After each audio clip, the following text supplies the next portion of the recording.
আসসালামু আলাইকুম। আজকে আমি বাংলাদেশ সময় রাত 10টার দিকে আমার এক ফ্রেন্ডের সাথে কথা বলতেছিলাম, ঢাকা থেকে। ওই ফ্রেন্ডের সাথে হঠাৎ করে রাত 10টার দিকে তার ফোনের লাইনটা আমরা দুজনে ফেসবুকে মেসেঞ্জারে কথা বলতেছিলাম। হঠাৎ করে কলটা কেটে কেটে যাচ্ছিল আর কি, কথা বুঝতেছিলাম না। তারপরে এক সময় লাইনটা কেটে যায়। এরপর আমি তার তার ফেসবুকে দ্বিতীয়বার ফোন দেওয়ার চেষ্টা করি, কিন্তু ফোন রিং হয় না।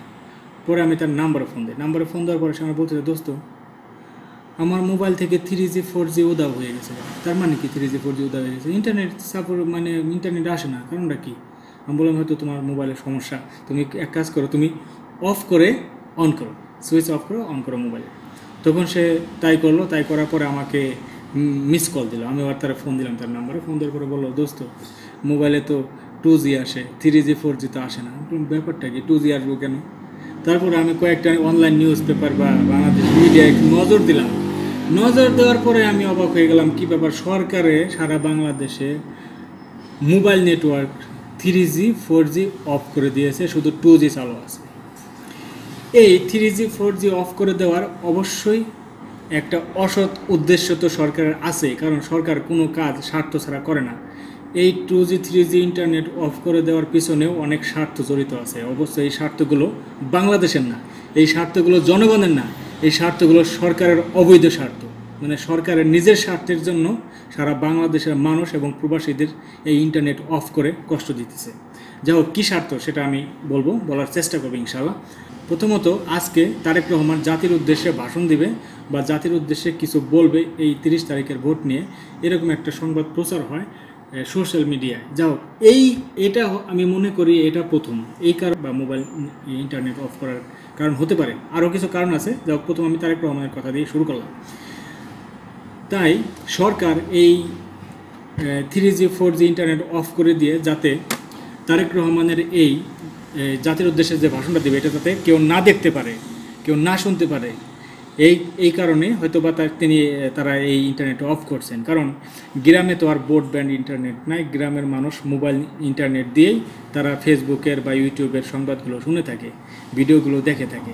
তাই গ্রামের মানুষ থেকে শুরু করে সারা বাংলাদেশের কোনো মানুষই যাতে তারেক রহমানের এই জাতির উদ্দেশ্যের যে ভাষণ, সেই ভাষণটা যাতে না দেখতে পারে। যা হোক, দ্বিতীয়ত, আগামী 30 তারিখের নির্বাচন, আগামী 30 তারিখের নির্বাচন যাতে আগামী 30 তারিখের নির্বাচন, হ্যাঁ ঠিক আছে, নির্বাচনের আগে নির্বাচন কমিশনার যে মিডিয়ার উপরে যে একটা নিষেধাজ্ঞা জারি করছে, যে মিডিয়া ওই ভোট কেন্দ্রের ভিতরে লাইভে যাইতে পারবে না, লাইভ কোনো কিছু দেখাতে পারবে না। সেহেতু সাধারণ জনগণ দূর থেকে হোক, যেভাবেই হোক, ওই ভোট কেন্দ্রে যখন আওয়ামী লীগ চুরি করবে, ভোট কাটবে, তখন তারা ফেসবুকে লাইভ দেওয়ার জন্য ট্রাই করতে পারে, সাধারণ জনগণ অথবা বিএনপির নেতাকর্মীরা। সেক্ষেত্রে এই 2G ইন্টারনেট থাকলে আপনারা কখনো লাইভে কোনো কিছু দেখাতে পারবেন না, কারণ 2G ইন্টারনেটের স্পিড কম থাকে, যে কারণে আপনারা ফেসবুক, ইউটিউবে কোনো জায়গায় লাইভ দেওয়া সম্ভব না।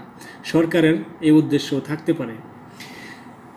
এরপরে সারা বাংলাদেশের মানুষের বর্তমানে বিএনপির উপর যেরকম অত্যাচার, হামলা, ঘরবাড়ি জ্বালিয়ে দেওয়া, সেই ভিডিওগুলো যাতে আপনারা লাইভে না দেখাতে পারেন, এটাও একটা সরকারের অবৈধ উদ্দেশ্য থাকতে পারে। এরকম যে যাতে বিএনপির কোনো নিউজই যাতে সোশ্যাল মিডিয়ায় ভাইরাল না হয়, বা এই ভিডিওগুলো অন্যান্য উন্নতশীল দেশগুলো যারা আর কি বাংলাদেশের নির্বাচন নিয়ে পর্যালোচনা করে বা পর্যবেক্ষণ করে, এইসব দেশের লোকজন যাতে এই ভিডিওগুলো না দেখতে পারে বা এই ভিডিওগুলো যেন ফেসবুকে না ছড়াইতে পারে, সেই কারণেও এই সরকার ইন্টারনেট অফ করে দিতে পারে। যা হোক, সরকার ইন্টারনেট অফ করে দিয়ে বিশ্বে যতগুলো দেশে বাংলাদেশি প্রবাসীরা আছে, সবগুলো প্রবাসীর মনে যে একটা কষ্ট তৈরি করে দিয়েছে আজকে, সেই কষ্টের ঘৃণার সাথে আমি তীব্র নিন্দা জানাচ্ছি।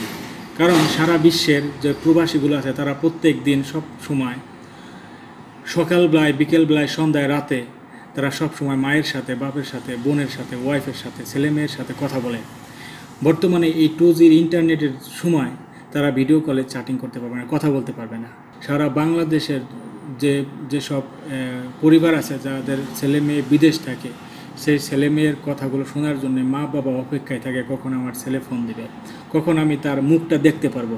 সরকার এই সুযোগটা অফ করে দিয়ে খুব একটা ভালো কাজ করে নাই আমি মনে করি। যাও, প্রবাসীরা সেই সুযোগটা পাইতেছে না এখন। এই 2G ইন্টারনেট দিয়ে কথা বলা খুব কষ্টকর। যাও, তবে সরকার কতক্ষণ পর্যন্ত এই 3G 4G internet line of রাখবে সেটা কেউ এখনও বলতে পারে নাই। সরকার যতক্ষণ ইচ্ছা ততক্ষণ অফ রাখবে। তবে আমি আশা করি, আমি যেটা মনে করি, ইলেকশনের আগে আর এই ইন্টারনেট 4G 3G করবে না, এটা আমরা ধারণা করতে পারি। কারণ ইলেকশনে তো চুরি টুরি করবে তারা, এটা আর কি চুরির রাস্তাটা ক্লিয়ার করে নিল সরকার। ইনশাআল্লাহ 30 তারিখে জনগণ তার ভোটের মাধ্যমে এই অবৈধ সরকারের অবৈধ রায়ের পরিবর্তন করবে, একটা বাংলাদেশ, সুন্দর একটা বাংলাদেশ জাতিকে উপহার দেবে আমি আশা করি। আসসালামু আলাইকুম। পরবর্তী ভিডিওতে অন্য কোনো সংবাদ নিয়ে আবার আপনাদের মাঝে হাজির হব। সেই পর্যন্ত বাংলাদেশের সকল ভাই বোনেরা সবাই নিরাপদে থাকার চেষ্টা করবেন এবং একে অন্যকে সাহায্য করবেন।